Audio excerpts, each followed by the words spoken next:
Shalom teman-teman semua yang dikasihi oleh Tuhan dimanapun teman-teman berada. Kita bersyukur hari ini kita bisa datang beribadah kepada Tuhan. Karena itu mari kita mempersiapkan hati kita untuk memasuki ibadah di hari ini. Mari kita tenangkan diri, kita tundukkan kepala kita di hadapan Tuhan. Mari kita mengambil waktu saat teduh sejenak.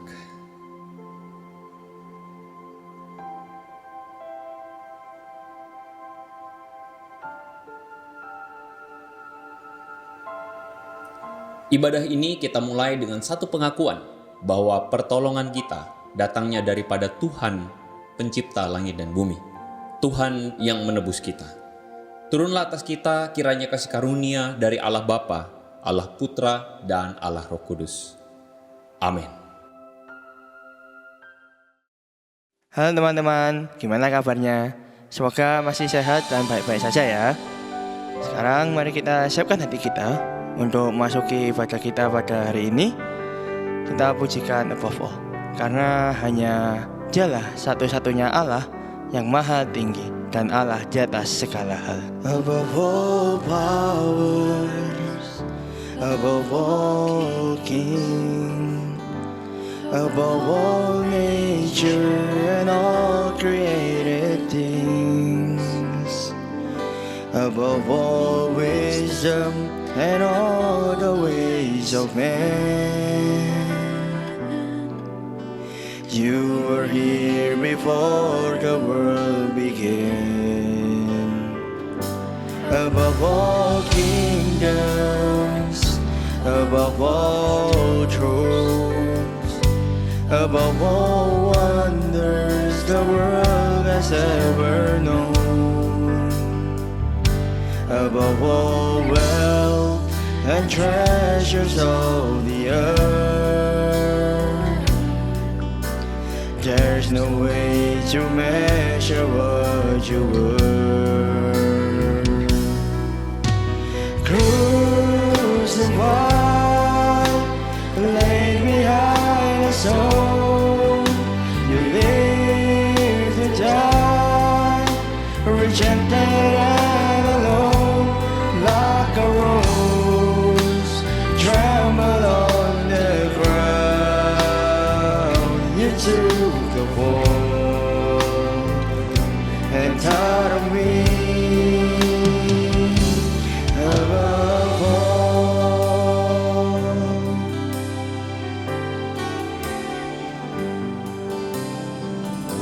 Above all powers, above all kings, above all nature and all created things, above all wisdom and all the ways of man. You were here before the world began. Above all kingdoms, above all thrones, above all wonders the world has ever known, above all wealth and treasures of the earth, there's no way to measure what you were.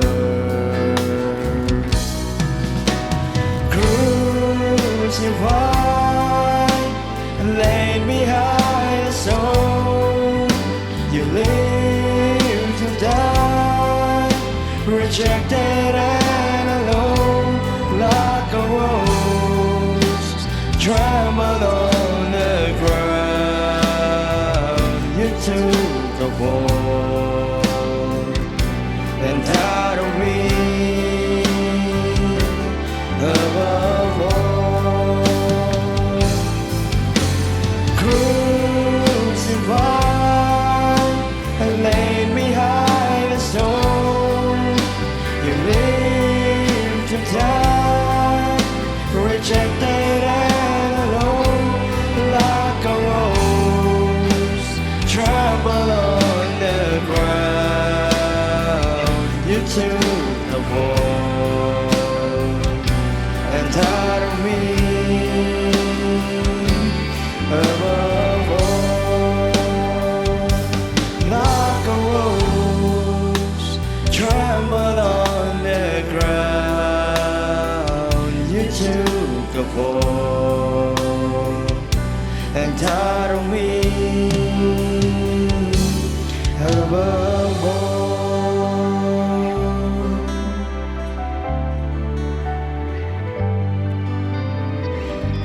Mari kita berdoa. Terima kasih Tuhan atas berkat-Mu pada hari ini. Tuhan masih mengizinkan kami untuk beribadah meskipun masih dalam online ya Tuhan. Tuhan, sekali lagi kami akan memulai ibadah kita pada hari ini. Tuhan kiranya berkati dan siapkan hati kita, siapkan untuk memuji dan memuliakan nama-Mu ya Tuhan, dan mendengarkan firman-Mu. Tuhan, terima kasih atas berkat-Mu hari ini. Kiranya Tuhan berkati dari awal hingga akhir ibadah ini. Terima kasih Tuhan, dalam nama Tuhan Yesus kami sudah berdoa. Amin. Bagi Dia yang memerintah, yang layak terima segala pujian bagi Dia yang bertahta, surga bumi sujud menyembah di hadapannya. Mari saat ini kita bersama-sama bersorak-sorai bagi Tuhan kita, sebab hanya Dialah satu-satunya yang layak untuk disembah. Kita mau angkat suara kita memuji Dia dengan segenap hati kita. Bersorak-sorai hai umat Tuhan. Bersorak-sorai hai umat Tuhan. Kudus dan mulialah namanya. Besarlah kasih-Nya, ajaib perbuatannya, berkuasa selama-lamanya. Bagi Dia yang memerintah, yang layak terima segala pujian bagi Dia yang bertahta, surga bumi sujud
Dalam kondisi yang seperti sekarang, semakin banyak cobaan yang datang ke dalam hidup kita.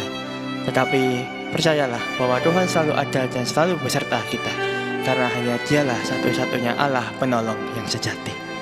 Walau 1000 rebah. Tiada pernah ku ragukan kasih setiamu ya Tuhan. Setiap waktu dalam hidupku tak pernah kau tinggalkan. Meski langit tampak suram, awan gelap pun menghadang, hadapi badai, lewati gelombang, tak pernah kau tinggalkan diriku.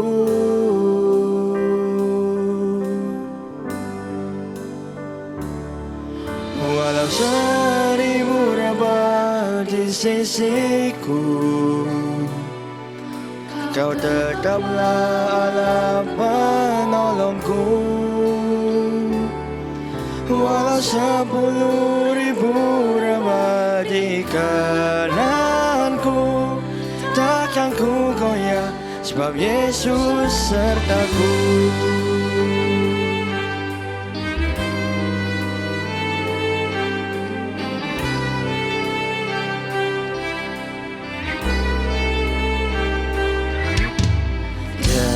Pernah ku ragukan kasih setiamu ya Tuhan. Setiap waktu dalam hidupku tak pernah kau tinggalkan.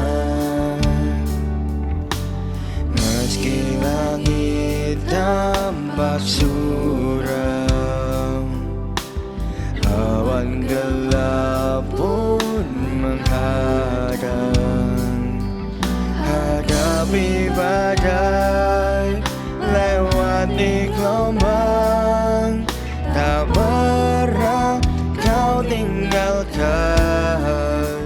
diriku.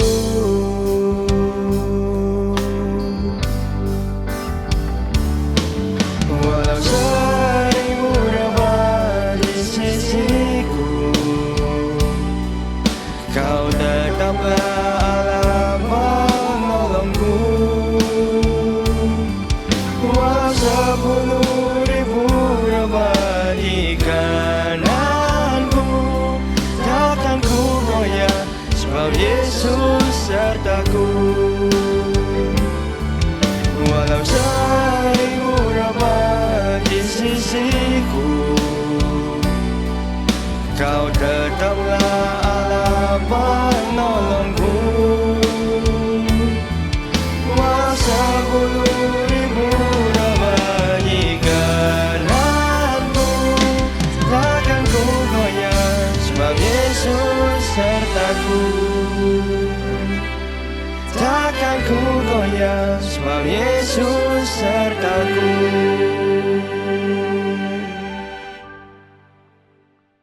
Shalom teman-teman yang dikasihi Tuhan. Wow, kita senang sekali ya kita boleh memuji Tuhan, kita boleh berdoa.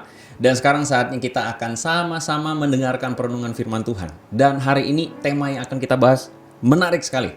Judulnya adalah The Power of Money. Nah teman-teman, sebelum kita memulai perenungan firman Tuhan, mari kita berdoa terlebih dahulu. Mari kita berdoa.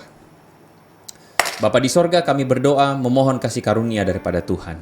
Biarlah Engkau memimpin ketika kami sama-sama menundukkan hati dan pikiran kami untuk merenungkan firman-Mu. Berbicaralah Tuhan pada setiap kami dengan segala keterbatasan kami. Kami percaya Engkau Roh Kudus yang boleh menjamah hati kami, membuat firman-Mu ini boleh berbuah mengubahkan pikiran dan hati kami, sehingga kami boleh menjadi anak-anak-Mu yang hidup mengasihi-Mu dan mengikut Tuhan di tengah-tengah dunia ini. Di dalam nama Yesus kami berdoa. Sama-sama katakan amin. Nah teman-teman, hari ini seperti yang saya katakan tadi, kita akan membahas tentang the power of money. Nah teman-teman, berbicara tentang money atau berbicara tentang uang, nah ini kontroversi nih. Kontroversinya begini, uang ini oke atau enggak?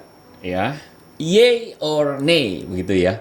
Maksudnya yay atau nay ini adalah begini. Seringkali kita mendengar banyak sekali mungkin khotbah atau perenungan orang pendeta atau hamba Tuhan yang mengatakan, wah jangan kamu hatimu pada uang gitu ya, atau uang itu kesannya menjadi begitu buruk.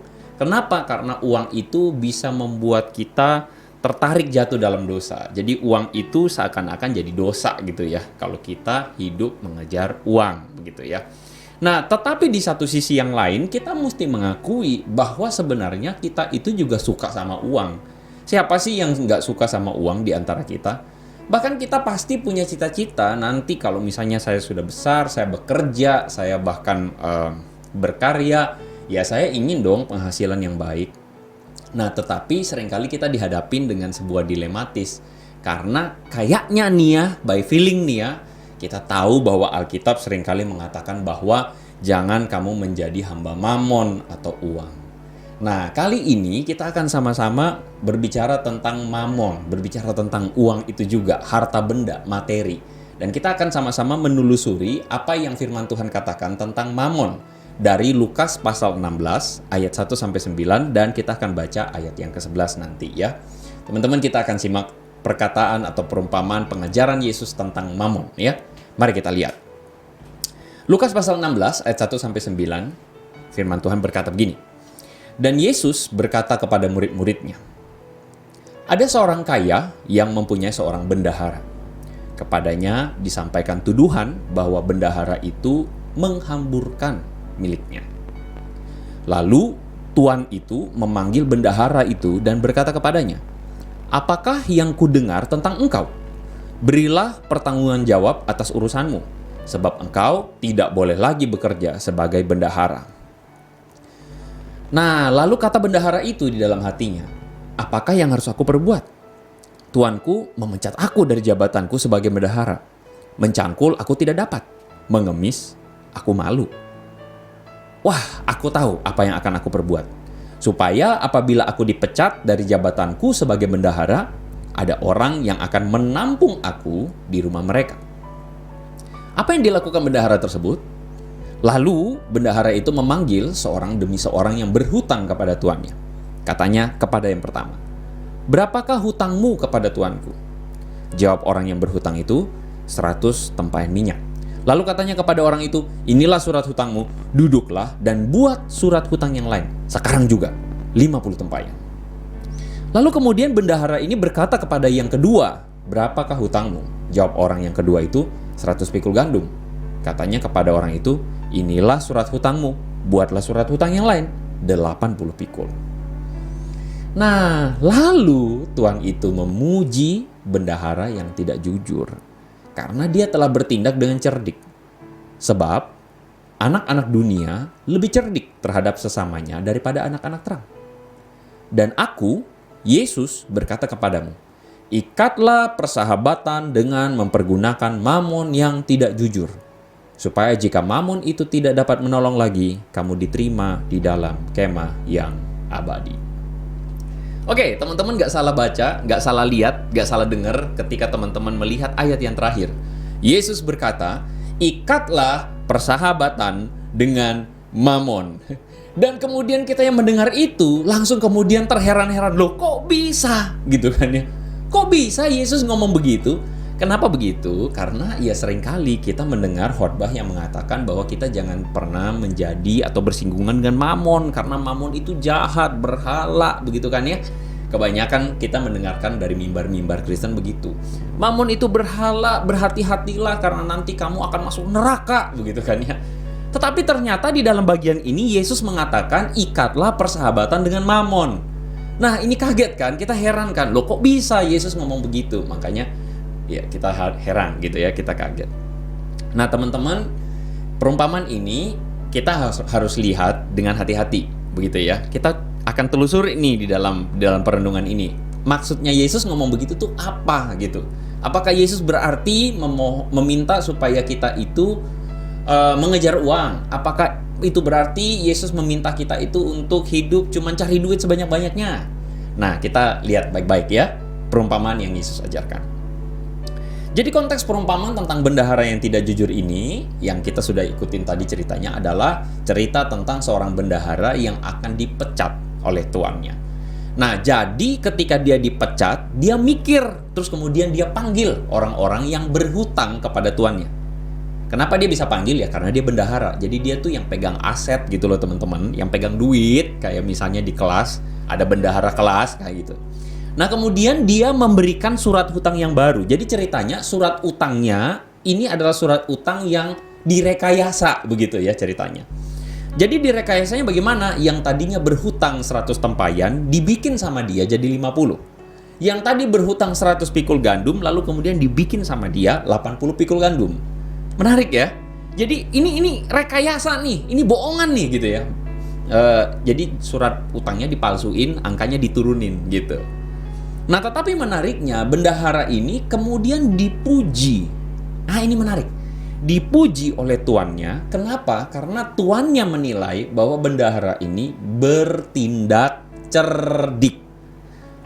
Loh, bentar kok.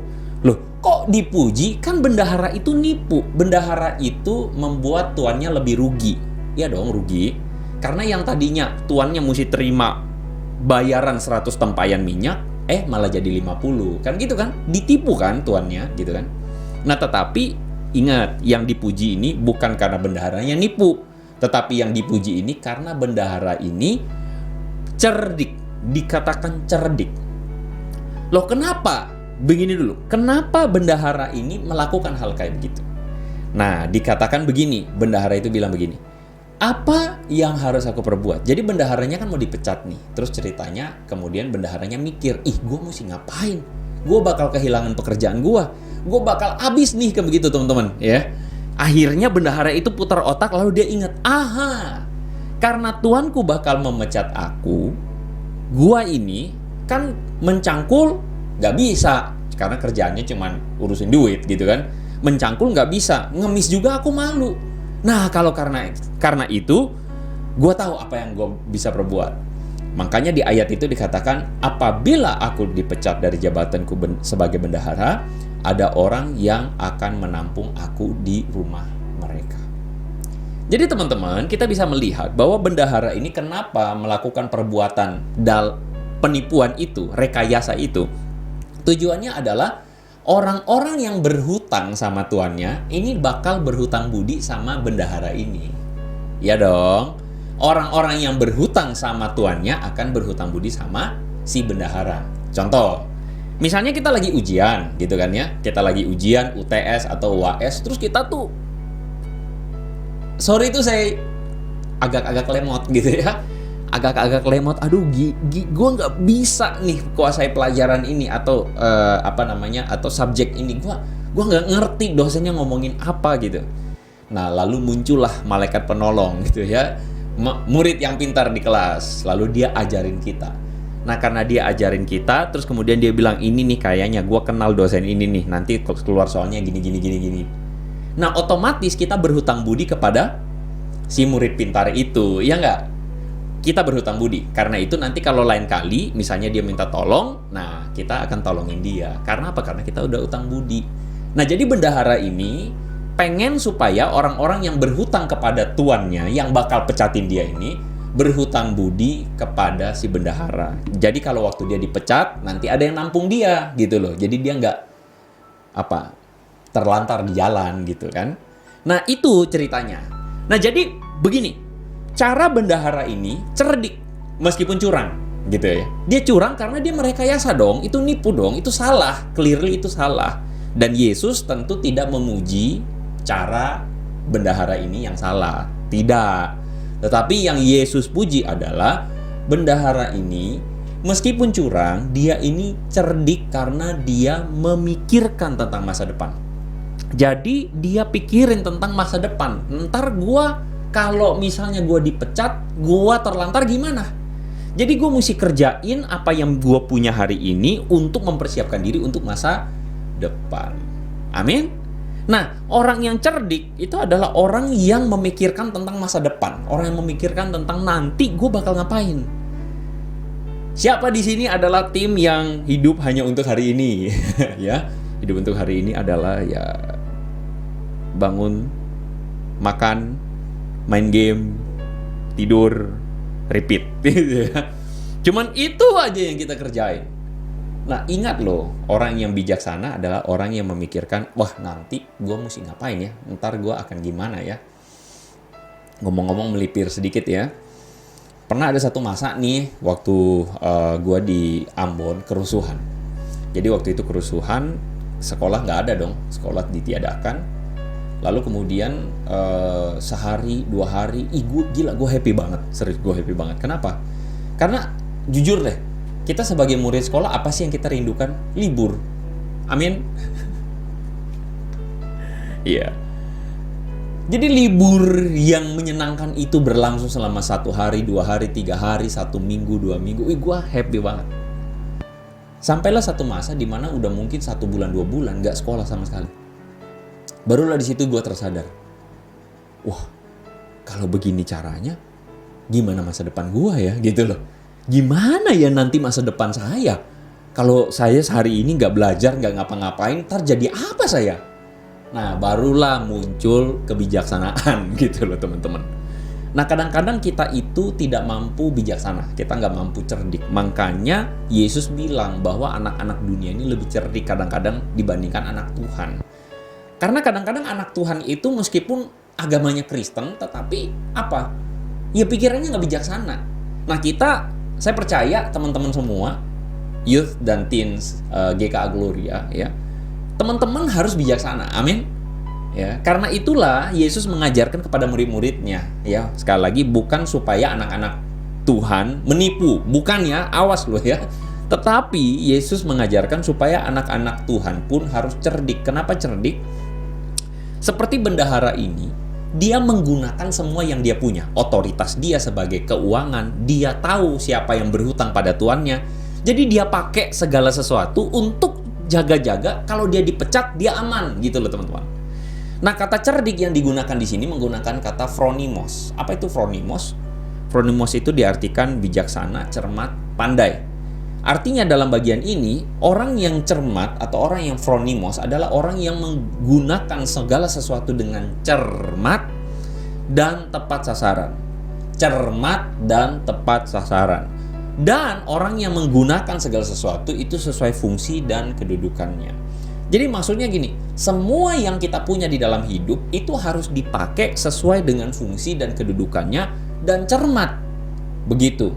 Segala sesuatu yang digunakan atau yang dipunyai oleh kita itu harus digunakan dengan bijaksana. Teman-teman, engkau punya kemampuan, engkau punya waktu. Apakah kita pakai waktu dengan bijaksana? Belum tentu. Apakah kita pakai waktu dengan benar? Belum tentu. Nah, menariknya seperti bagian yang tadi kita bahas tuh. Yesus bilang begini, ikatlah persahabatan dengan menggunakan mamon yang tidak jujur. Nah, ini ayat yang seringkali bikin orang bingung. Kenapa? Karena mamon itu benar-benar jelas adalah berbicara tentang mamonas atau harta benda atau materi. Nah, tetapi menariknya Yesus bilang begini, jika mamon itu tidak dapat menolong lagi. Nah, jadi maksudnya adalah ada satu kebenaran di sini. Mamon itu atau uang itu tidak dapat menolong kita dalam segala sesuatu. Amin. Kamu punya uang, tetapi uang yang kamu punya belum tentu bisa tolongin kamu dalam segala keadaan. Betul nggak? Uang yang kamu punya belum tentu bisa membeli semuanya. Ya, uang bisa membeli banyak hal, tetapi uang tidak bisa beli semuanya. Termasuk uang tidak bisa membeli Tuhan, membeli perkenanan Tuhan. Amin? Ya iyalah, emang Tuhan butuh uang? Enggak. Jadi materi, teman-teman, tidak dapat memberikan sebuah kepastian. Pemenuhan baik jasmani, apalagi pemenuhan tentang kekekalan atau jiwa kita. Nah, tapi Tuhan bukan bilang bahwa materi itu nggak butuh. Selama kita hidup, kita butuh uang. Selama kita hidup, kita butuh materi. Selama kita hidup, kita butuh makan, kita butuh sekolah, kita butuh bayar tagihan listrik. Ya semuanya pakai uang. Tetapi Yesus bilang begini, ikatlah persahabatan dengan uang itu, dengan materi itu. Maksudnya adalah pergunakanlah dengan cermat dan tepat. Karena apa? Karena sekali lagi, mamon itu tidak dapat memberikan kepastian kekekalan. Tidak ada orang yang bisa beli tiket untuk selamat. Tidak ada orang yang bisa beli tiket untuk disenangi Tuhan. Kamu mau kaya sekaya apapun, Tuhan tidak tertarik dengan harta benda. Amin. Tetapi selama kita hidup, pergunakanlah harta benda kita untuk mempersiapkan diri, karena satu saat seperti bendahara yang akan dipecat dari jabatannya, kita pun akan dipecat dari dunia ini. Amin. Siapa sih di antara kita yang gak bakal dipecat dari dunia? Coba, siapa? Gak ada. Kita semua pasti satu saat akan dipecat. Satu saat kita pasti akan selesai. Ngomong-ngomong, barusan berapa hari yang lalu, saya terima satu kabar mengagetkan di WA grup. Teman sekelas meninggal dunia karena cancer. Ya. Padahal usianya baru 35. Wah, ketahuan kok usia 35. Iya. Gue 35 ya, usia gue 35. Jadi usia 35 meninggal karena cancer itu shocking ya, karena masih muda sekali. Suaminya, anaknya ada 2 ya, suami 1, anaknya 2, dan masih kecil-kecil. Dan wah, kita satu kelas kita shock sekali, kita giving support sebaik-baiknya. Tapi hal ini memberikan sebuah pengertian buat gue bahwa hidup itu kita nggak tahu kapan dipecat loh teman-teman. Bahkan di tengah pandemi, mungkin sebagian teman-teman yang menyaksikan perenungan firman Tuhan ini, mungkin, mohon maaf, keluarga kita mungkin ada yang meninggal karena COVID. Ya. Kita pun nggak tahu kapan kita selesai, kapan kita dipecat dari dunia. Kita nggak tahu. Nah, karena itu selama kita hidup, pakailah semua yang kita punya ini untuk mempersiapkan diri kalau kita dipecat dari dunia.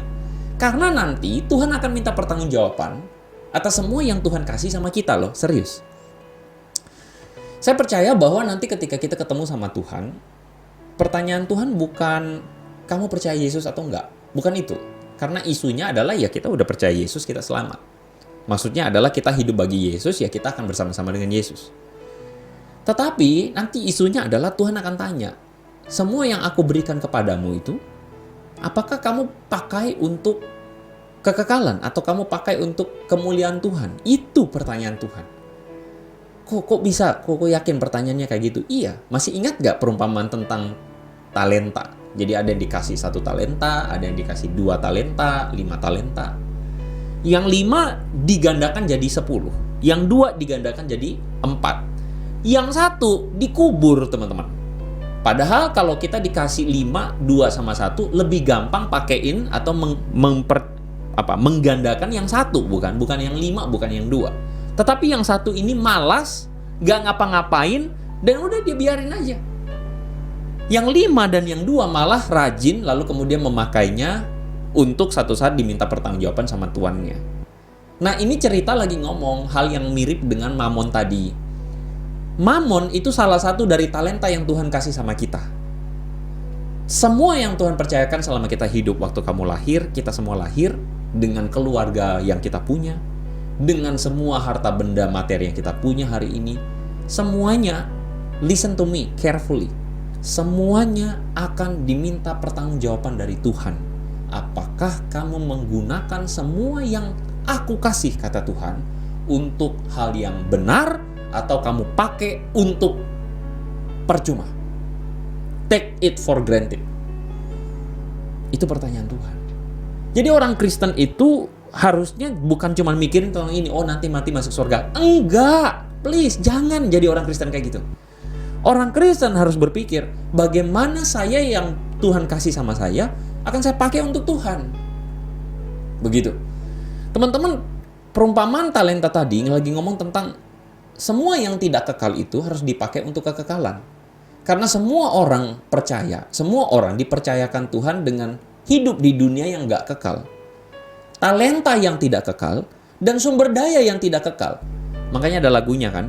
Ku tak membawa apapun juga saat ku datang ke dunia. Ku tinggal semua pada akhirnya saat ku kembali ke surga. Yang Tuhan minta waktu kita datang sama Tuhan nih cuman jiwa kita nih. Tuhan akan tanya, semua yang aku kasih di dunia kamu pakai buat apa? Itu pertanyaannya. Jadi kita harus menggunakan semua yang gak kekal, teman-teman, untuk digunakan supaya nanti kita hidup bersama Tuhan ada kekekalan, begitu loh teman-teman. Yang kita pakai semuanya. Kepintaran yang Tuhan kasih buat kamu pakai buat apa? Ada orang pinter, jenius, tapi psikopat. Betul? Jangan salah. Otak-otak pembobolan bank, pencucian uang, money laundry, hacker, dan sebagainya itu orang-orang pintar. Tetapi kepintarannya dipakai untuk sia-sia. Begitu. Orang-orang yang tubuhnya yang tampan gitu ya. Kayak gua. Bercanda ya. Teman-teman yang cantik begitu, yang good looking.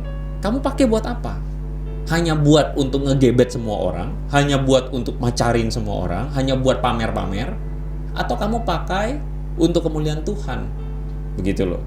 Semua yang Tuhan kasih percayakan buat kamu itu pakai buat apa? Kok sebentar, kegantengan, kecantikan dipakai buat kemuliaan Tuhan, maksudnya apa?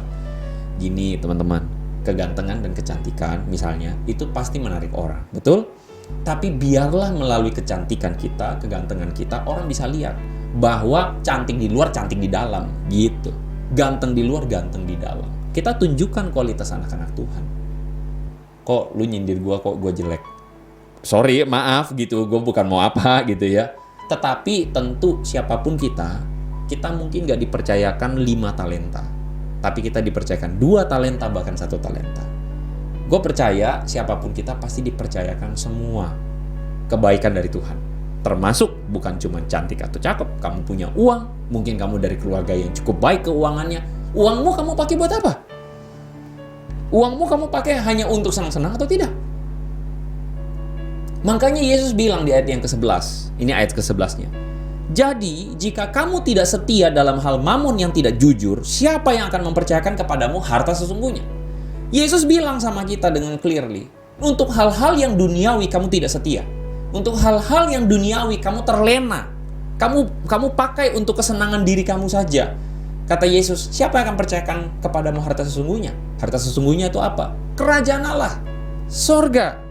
Nanti kita akan mewarisinya, teman-teman. Tapi kalau kita nggak setia dengan yang harta yang di dunia, kita nggak bisa setia dengan yang kekal, begitu loh teman-teman. Yesus pengen bilang bahwa uang dan semua yang dipercayakan kepada kita itu mesti dipakai untuk kemuliaan Tuhan. Nah hari ini banyak orang sekolah, kerja, tujuannya buat apa? Yuk, ngapain kita sekolah? Ya supaya qualify kok gitu kan ya. Yang kalau bener ya supaya pinter katanya. Oke lah. Kalau kamu pinter, tujuannya buat apa? Ya buat kuliah, nanti setelah kuliah buat apa? Ya buat kerja tujuannya buat apa? Cari duit kan gitu kan. Nah gini, ada kekeliruan yang orang sering kali lihat. Orang berpikir dalam hidup kita itu ada 2 jenis manusia. Manusia pertama itu adalah 2S ya, yang disebut. S pertama itu adalah struggle. Struggle maksudnya apa? Kamu kerja. Jadi ada orang-orang yang dunia ini kerja, terus kemudian tabungannya, uang masuk tabungan, lewat lagi tuh uang buat bayar cicilan, kerja, buat membanting tulang, buat hidup. Mungkin sebagian besar dari kita yang menyaksikan ini mungkin tidak mengalaminya, tapi banyak orang mengalaminya. Kerja, susah payah untuk bisa makan, susah payah untuk bisa hidup, kasihan. Nah kita nggak kepengen jadi orang yang struggle gitu kan, makanya kita pengen jadi orang yang sukses. Jadi kerja, pemasukan bagus, income-nya bagus, sukses, pakai bisa beli baju-baju bermerek, Supreme lah, Hypebeast, Nike lah, apapun lah itu. Keren, gaya, mejeng kan gitu. Nah banyak orang di dunia ini, termasuk orang Kristen, yang pengen jadi kelompok S yang kedua ini, sukses atau sukses. Tapi sebenarnya teman-teman, kalau kita lihat pengajaran Yesus minta kita untuk benar-benar hati-hati bahwa tujuan kita tuh bukan itu. Tujuan kita sebenarnya ada S yang ketiga. Apa itu? signifikan. Apa itu signifikan? Kehadiranmu itu bermanfaat buat orang. Kehadiranmu itu berdampak buat orang. Jadi ini bukan perkara kamu punya berapa duit, tapi perkara kamu itu menjadi berkat tidak buat orang. Dan tentu saja, puji Tuhan kalau kamu dipercayakan uang yang lebih banyak, kamu bisa menjadi berkat dengan lebih banyak kepada orang lain. Oleh karena itulah nama Tuhan dipermuliakan. Makanya Yesus bilang, hendaklah terangmu bercahaya, sehingga setiap orang yang melihatnya memuliakan Bapamu yang di sorga. Anak-anak Tuhan bekerja mencari uang, betul. Tetapi bedanya dengan dunia adalah orang-orang dunia hanya menggunakan uang untuk kepentingan sendiri. Tetapi anak-anak Tuhan menggunakan uangnya untuk kemuliaan Tuhan, menjadi berkat untuk sesama, menjadi kemuliaan nama Tuhan dipuji dan dimuliakan oleh orang-orang. Amin. Jadi begini teman-teman, uang itu sebenarnya bukan kita harus jauhi, enggak. Uang itu harus kita punya, karena uang itu hamba yang baik. Tapi hati-hati, uang itu kalau kita jadikan tuan dalam hidup, maka uang itu akan menjadi tuan yang jahat. So teman-teman akan ada di pihak yang mana?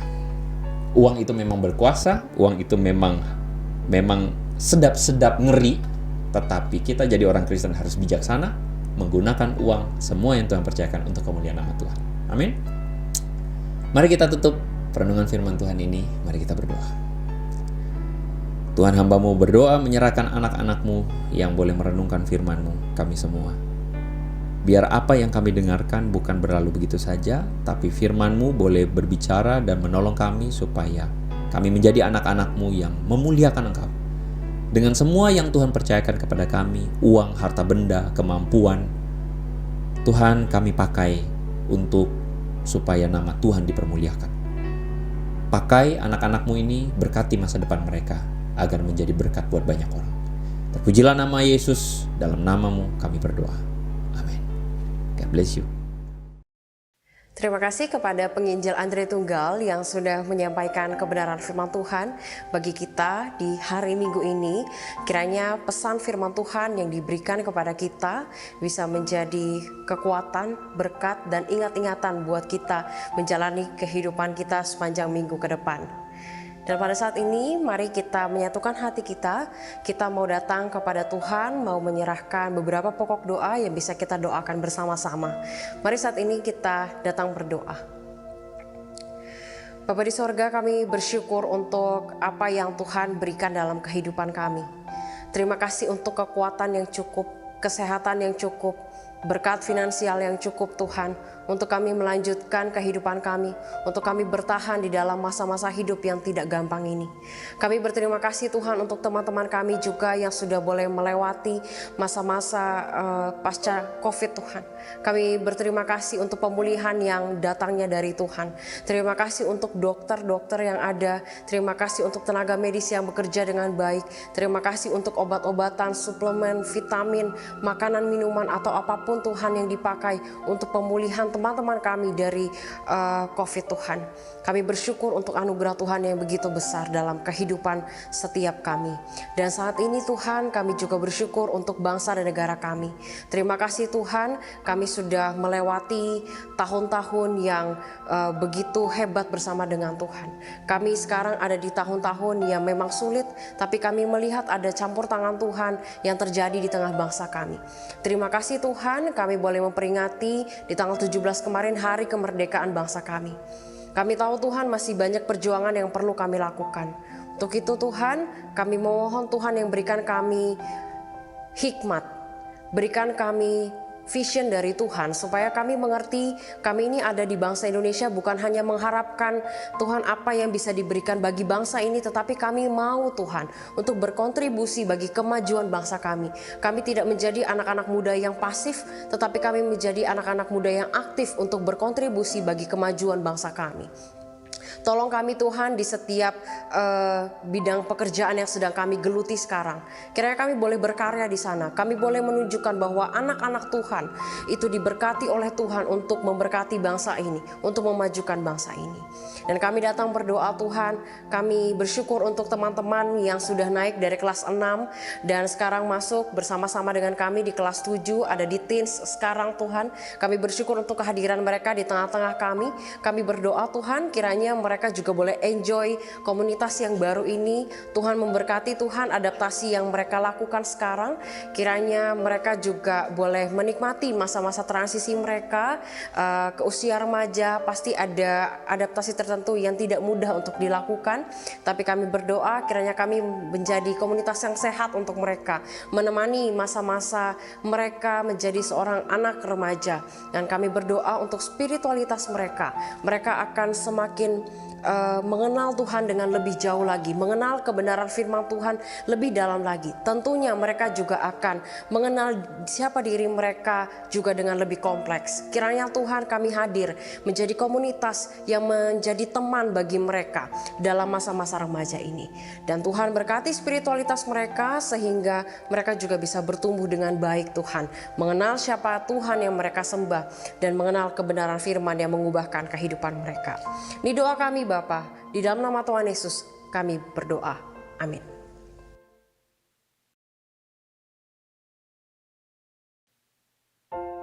Mari teman-teman, dengan semua orang percaya di segala tempat dan di segala zaman, kita mengikrarkan pengakuan iman rasuli. Aku percaya kepada Allah, Bapa yang Maha Kuasa, Khalik langit dan bumi, dan kepada Yesus Kristus, anaknya yang tunggal Tuhan kita, yang dikandung dari Roh Kudus, lahir dari anak darah Maria, yang menderita sengsara di bawah pemerintahan Pontius Pilatus, disalibkan, mati dan dikuburkan, turun ke dalam kerajaan maut. Pada hari yang ketiga, bangkit pula dari antara orang mati, naik ke sorga, duduk di sebelah kanan Allah, Bapa yang Maha Kuasa. Dan dari sana ia akan datang untuk menghakimi orang yang hidup dan yang mati. Aku percaya kepada Roh Kudus, gereja yang kudus dan am, persekutuan orang kudus, pengampunan dosa, kebangkitan tubuh, dan hidup yang kekal. Amin.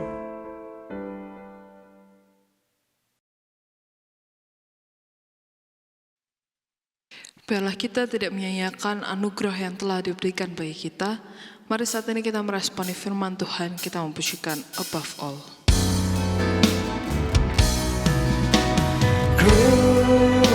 Crucified and laid behind a stone, you lived to die, rejected and alone, like a rose trampled on the ground. You took the fall and died on me. Above all, crucified and laid behind a stone, you lived to die, rejected and alone, like a rose trampled on the ground. You took the fall and died on me. Above all, like a rose trembled on the ground. You took the fall and died on me. Above all.